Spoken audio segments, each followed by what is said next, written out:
next esteemed speaker is Dr. Sanjay Mittal from Gurugram. Dr. Sanjay Mittal is Senior Director, Clinical Cardiology and Research at the Medanta, Medcity, Gurugram. Nearly 30 years of experience in the field of clinical and non-invasive cardiology. He established the first heart failure clinic in the country, in charge of the heart failure program at the Medanta, past president of IAE NCR chapter, and he is a member of numerous professional bodies, and he has more than 50 publications in various national and international journals, and he has been the principal investigator of several trials. I'll request Dr. Daya, Sagar, and Dr. Asha Moorthy to chair this session. Dr. Daya, Sagar, please start the session. Thank you, Dr. Manoria, for giving me this opportunity to chair this very important session. And Dr. Sanjay Mittal will be talking on the role of echocardiography in the valvular heart disease. As you know, that it is one of the very principal imaging modality which is employed to assess the valvular heart disease or the suspected valvular heart disease, as well as those with the prosthetic valves. And it has largely supplanted the use of the invasive cardiac catheterization in the evaluation of management of these patients.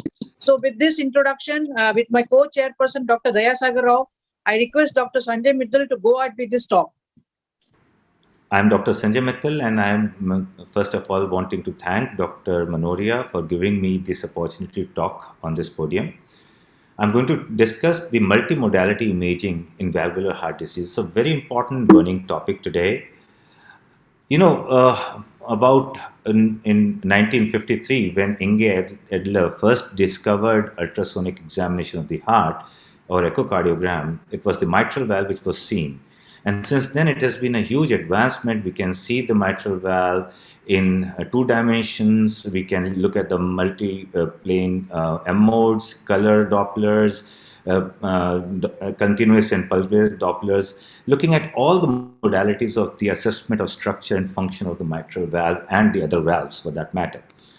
So we know echocardiogram is a cornerstone of treatment and assessment of valve structure and function, coexisting defects, maybe other valvular defects, hemodynamics, ventricular and atrial geometry, functions, and valvular defect severity and significance, indications for intervention. Mind it, now, today's world, we are advancing towards the percutaneous interventions of mitral valve, aortic valve, tricuspid, and a pulmonary valve for that matter. And it's growing because of the fact that they are much more people who are safer to be done through the transpercutaneous route rather than the surgical route.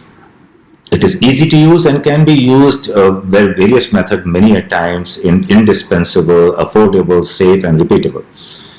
But give you this example. This is a gentleman with aortic valve thickening, ejection fraction was mildly reduced, annulus is there. The gradients are just 17 and 26, but the area is coming out to be 0.9 centimeters square. This kind of picture is very common. The question comes, what do we do? Do we operate? Not operate. Leave him as such, give him dovitamin and look at the incremental gradients and all those things. But these are the questions which do arise. In this person also, if you look at the thickening, there is definitely ventricular thickening, aortic root is narrowed 17 millimeters. But the question is it really a small aortic root or is it different? We repeat the CT in this particular patient, look at the ovoid nature of the LVOT, 17 in this diameter and 23. So which means if we calculate the LVOT area, it is about a 35% increase. That means a larger valve can be fitted into this particular patient. So these questions do arise time in a night. And echocardiography, although is a cornerstone for valvular heart disease assessment, yet is operator dependent. Frequent ambiguities, as much as 40% specifically in aortic valve assessments. There are a lot of blind spots and limitations which cannot give us the complete totality of picture which is required for the proper management of the patient. And there is always a language barrier, a communication gap between the operator who is doing this procedure as well as the echocardiographer who is doing the echocardiography. So that's one of the things which leads to a lot of things to be demanded. So if we look at the need for the multimodality imaging in valvular heart disease for various valves, specifically aortic stenosis, I'm going to deliver a little bit more. Multimodality imaging could involve echocardiography, which could be just transthoracic echocardiography, which we have been doing, 3D echo, transesophageal or stress echo, specifically dobutamine stress echo, to look at the cardiac reserve. Deformation imaging and the stent imaging is something which is coming up for the myocardial function. We can look at the cardiac CT, which is a beautiful imaging technique for calcification of the valve and the morphology of the valve. Vascular CT to look at the vascular access and the aorta and all those things. And CT coronary angiogram also could depict whether there are blockages, specifically in simple valvular heart diseases. So these are important things, and cardiac MRI is picking up. So the need of the hour today is definitely talk in terms of the patient rather than in terms of a discipline. So we have an era of multimodality imaging, which provides improved diagnosis, combining echo, CT, MRI, and fluoroscopy at times, gives a better diagnosis, specifically quantification, and as I'll just try to explain a few things for you. Understanding the mechanism of the valvular dysfunction also is something which has come up hugely after the advent of the multimodality imaging.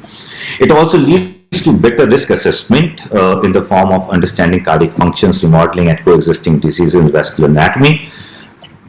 It also helps in better procedural outcomes, because through the procedure guidance, specifically we are talking of percutaneous interventions like transcutaneous aortic valve replacement, TAVI, or mitral clip, mitral valve replacements, paravalvular leak treatments, everything where we require guidance of multimodality, echocardiogram, transesophageal, mechanics of the myocardium, and everything is required. So it looks at all those things, better risk assessment, because of the cardiac function remodeling. We may change the valve, but if the myocardium is dysfunctional, the outcome is going to be dismal. So that is something where all these multimodality imaging do come into place. Let me just hurriedly go through a kind of a situation of aortic stenosis. So here, the combination of echo, CT, and MRI is required at all three places that I was discussing about. The severity assessment, whether it is significant yes or not. Risk assessment, whether this person has a better risk for operative treatment or transcutaneous aortic valve replacement, or it's a procedural guidance. These are all things where we require this thing. So for severity assessment, conventionally aortic stenosis assessment by echocardiogram is the gold standard. We may use dobutamine stress echo and sometimes three-dimensional echocardiogram for assessment of the stenosis gradients. It is transthoracic, all four views should be taken, and the maximum aortic gradient should be taken out in this spaces. Specifically in people who have low flow, low gradient situation, there could be a situation of problems which we have to handle. And the guidelines are very clear where to describe high or severe aortic stenosis, which would require surgical treatment. If you look at low flow, low gradient situation, this person with low ejection fraction could also have significant aortic stenosis. And if the person has on low dose dobutamine echocardiogram less than 20% recovery of area change or mean gradient or LV function, this person is not a candidate for aortic valve replacement because the myocardium reserve is poor and this person is not likely to do better. However, if there's more than 20% increase in stroke volume or ejection, the valve area change is less than 0.2 centimeters square, these persons are good candidates of aortic valve replacement, surgical route. And if the person has more than 0.2 centimeters square valve area change, this means this is pseudo-aortic stenosis. This person is unlikely to be benefited by aortic valve replacement. So these are important things which can be utilized. But where do we have CT in our armamentarium? It helps in looking at aortopathy because it's specifically when we're looking at transcutaneous aortic valve replacement, we need to know the aorta, whether there is calcification of aorta, it would hold the valve, and specifically where the aortopulmonary bypass is not possible, where severe calcification is going to be hold up for surgical repair. So evaluation of associated coronary artery disease is something which CT can help, and procedural planning and this thing. For severity assessment, we have a linkage of amount of calcification in aortic stenosis or aortic valve on CT scan, which is linked to the significance of aortic stenosis as well. So these are things which are happening, although this is something which has to be looked with a pinch of salt. We can see these beautiful images on CT, which looks at the calcium mild triple vessel. This aortic valve is structurally bicoimmissural because one of the cusps is fused, but there's mild calcification. Heavy calcification of the leaflets is something which is dismal because this can lead to increased chances of paravalvular leak and problems during the procedure. And these are important things which CT scan can give. The other thing is about the risk assessment. In the risk assessment, the best way we have been using for echocardiogram is GLS by speckle tracking or deformation imaging. In this particular example, we can see, although the ejection fraction seemingly was pretty good, but if the GLS is less than 15, this is not a good sign, and this means the person has a poor outcome, and this has to be addressed to, and people with high risk probably are good candidate for transcutaneous aortic valve replacement. A word about MRI. Unfortunately, not available everywhere, specifically the cardiac MRI and the things which I'm going to talk about, but it has a very important thing that and the unlimited windows, quality of images, flow quantification is very good, and the quantification of ejection fraction of right as well as left ventricular function, the gold standard is MRI. We also have a wonderful mechanism of looking at the scarring and in extracellular volume, which looks at the myocardial performance, probably predictable recovery of the myocardium after the procedure. So these are important things which MRI can help. These are examples. If you look at these examples, this slide shows perfusion. You can see the myocardial perfusion in cardiac MRI. You can look at the gold standard of left ventricular as well as right ventricular systolic function. And also, if you look at carefully, you can see the aortic valve flow dynamics and velocities by the modern mechanism of MRIs. This is important is that it's edema as well as myocardial fibrosis is something which MRI can tell us, and replacement fibrosis, all these things are bad prognostic signs, and the myocardial recovery is not so good if we have specifically in aortic stenosis, although systolic function may be seemingly okay, but if we have these things, this is a poor sign of recovery after the myocardium. Also, there is a lot of talk about aortic stenosis and cardiac amyloid, and the CMR can actually help us.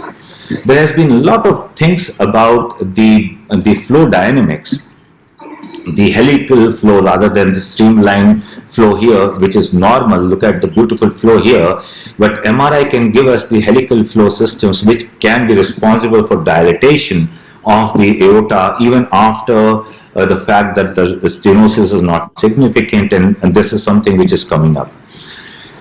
The other thing is aortic valve calcification. As I was mentioning to you, the risk of having heavily calcified leaflets is a risk for paravalvular leak, specifically in CT scan. LVOT calcification may increase the risk of paravalvular leak again, and root injury and complete heart block. So these are important predictors which can be done beforehand, and the surgery can be done. We also have CT scan, which helps us in the alignment of the root axis. Sometimes the roots are aortic root is horizontal, sometimes is vertical. All those things, calculation is very much possible by CT scan. Plus the fact from the aortic valve to the coronary ostium distance, which is a very big predictor for the bad outcomes of coronary ischemia during the surgery. So the last but not the least is about the procedural details, which can be helped by various techniques. Before tower echocardiogram, we know the chest CT we already have discussed. During tower echocardiogram, during the procedure is very important. Initially, we used to do transesophageal echocardiogram, but nowadays without transesophageal echocardiogram, just plain and simple echocardiography can be helpful along with fluoroscopic guidance. And after the tower, again, echocardiography is important. We can look at the aortic valve roots in various formats. These are the 3D guided TE images, which can give us the annulus, the aortic root size, the aortic valve areas, and everything. And we can actually plan a three-dimensional recreation of aortic root as well as the coronary anatomies by three-dimensional TEs. CT scan still remains the gold standard. Without this, the dimensions are not believable because it is again operator independent and offline assessments can be done. The ovoid versus circular LVOTs, the various dimensions can be looked at. Also, the axis of the plane of the aortic valve cusp is something which is there.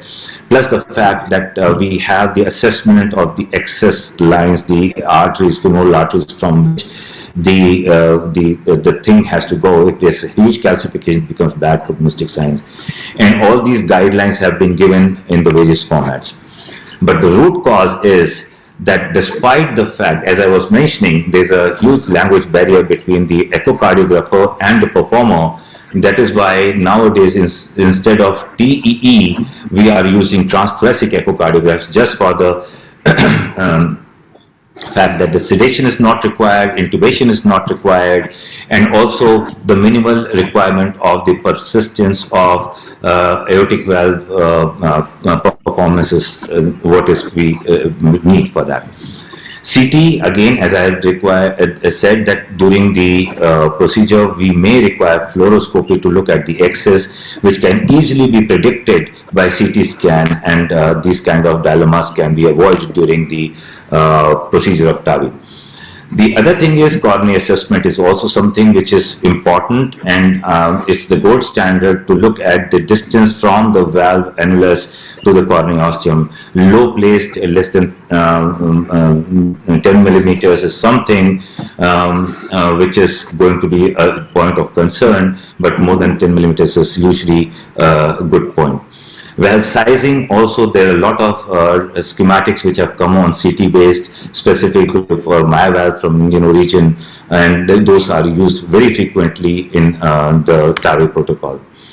Also, there are guidelines which have been there on the basis of CT scan, which is poor predictor of outcomes, specifically the iliac vessel, when the huge sheaths cannot go and there is high risk of complications, vascular complications, and these guidelines have also been CT based. So the last but not the least is the complications and percutaneous guidance of TAVI procedures, which is always there by assessment of paravalvular leaks, pericardial effusion, and assessment of valve areas, understanding the annulus size, and there is the distance from the procedure at hospital discharge 1 to 4 weeks and 6 to 12 months. There could be a change in the valve area calculations. So, ladies and gentlemen, I would say that I have discussed about the utility of multimodality imaging in various aspects of aortic valve stenosis for that matter, but the similar kind of things could be used for various other valves. And this is a beautiful article which was published in 2021 by Reed et al. You know, the first thing is, whenever we are looking at an assessment and management of a valvular heart disease, we are looking at mechanism and severity assessment, procedural planning, and risk assessment, whether it is mitral valve, aortic valve, whatever. Transthoracic echocardiogram is the gold standard, which gives a lot of insights. We all know that they're hemodynamic, structural, and significance. But beyond that, the 3D and TE echocardiogram can actually help in better understanding of mechanism of anatomy, planimetry of effective orifice areas, and cardiac chamber volumes. Stress echocardiogram can be used to look at the myocardial reserve differentiation between pseudo and severe diseases, as I was talking about. And cardiac CT, I have already discussed about calcium scoring, valve anatomy, as well as coexisting valve vascular and coronary abnormalities. And cardiac MRI is very important for myocardial assessment. The scarring as well as extracellular volume assessment is very important by the cardiac MRI. If you look at risk stratification, again by echocardiogram is important, but beyond that, the stress echocardiogram looks at the assessment of reduced exercise tolerance, impaired contractile reserve, worsening hemodynamics in arrhythmias. 3D echocardiogram looks at the cardiac chamber size. Cardiac MRI, as I said, extracellular volume, late gadolinium enhancement, all those things look at myocardial recovery. And strain rate imaging will also let us know about the myocardial recovery chances after the procedure.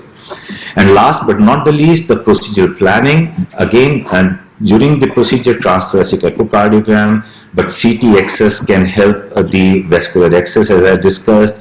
CT valve actually can help us in predicting the valve anatomy and functions. 3D echocardiogram and cardiac MRI. So in the long and short, the multimodality imaging is here to stay. All modalities are important in some other aspects. So if they combine together in the interest of the patient and the patient's survival and the outcomes and better outcomes, we can utilize them judiciously in all these patient population. Echo imaging is a cornerstone for valvular heart disease workup. We should try to milk the CT scan data for all its worth, and fusion imaging with new softwares will add to the finesse of successful valve procedure, where on the same screen we can have a CT, an MRI, and the hemodynamic interpretation. We could help the operator to do the procedure safely and soundly. Thank you. Thank you for your attention. Thank you, Dr. Sanjay Mittal, for your very excellent and good, crisp presentation. The large topic has been covered in a short period with a very clear concept, and I would like to ask you some few questions. Patients who are going for TAVI and for mitral valve clip and all that, do you recommend, do you do a transesophageal for such patients, or your transthoracic is enough for these patients? Invariably. Do you correlate with the CT coronary to see the valve size and all that? Do you do it? Yes. So all three are done invariably.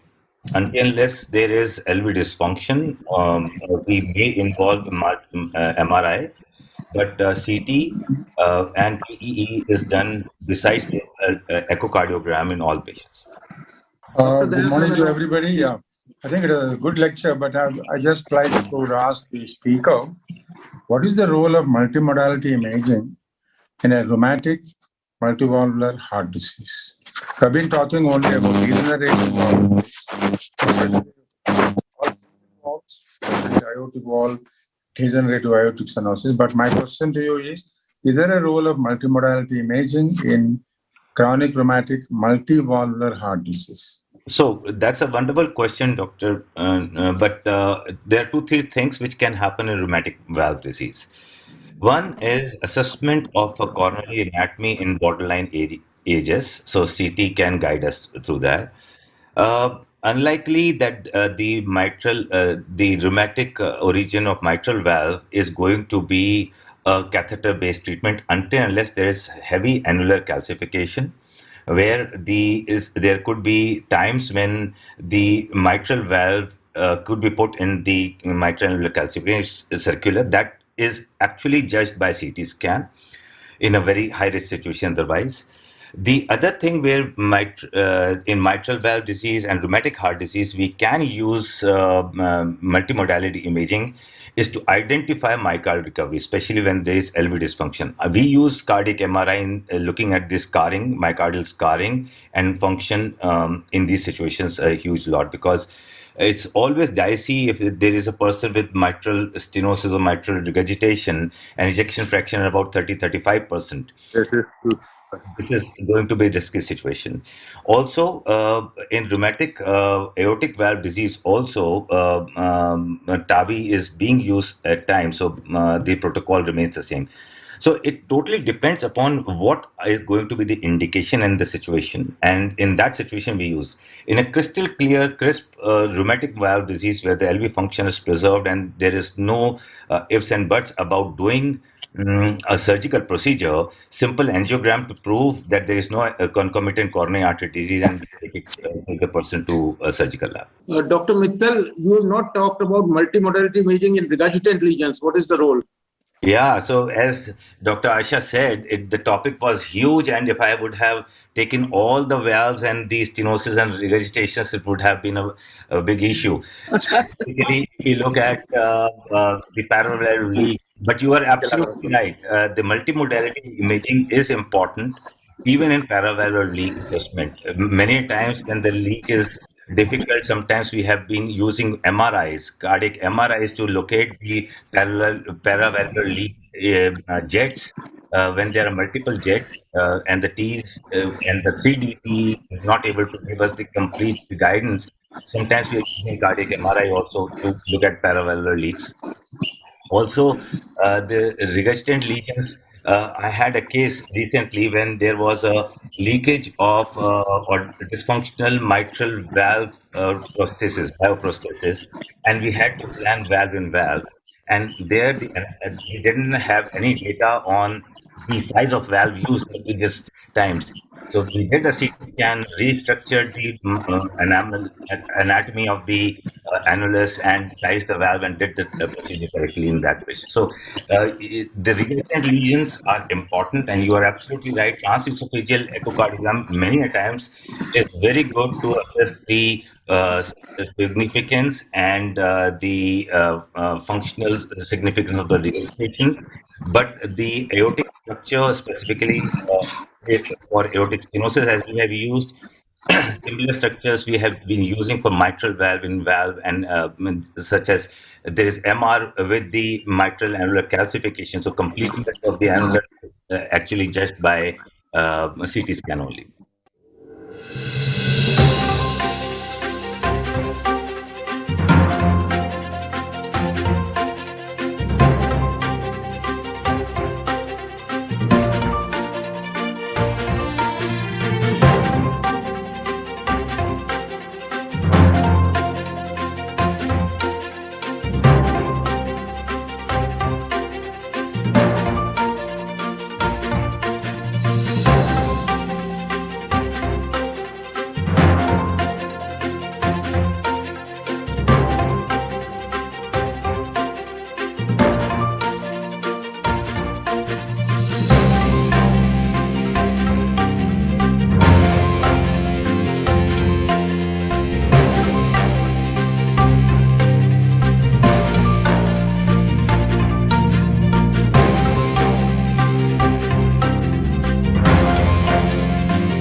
Insights from the world's best medical minds. You are watching TheRightDoctors.com.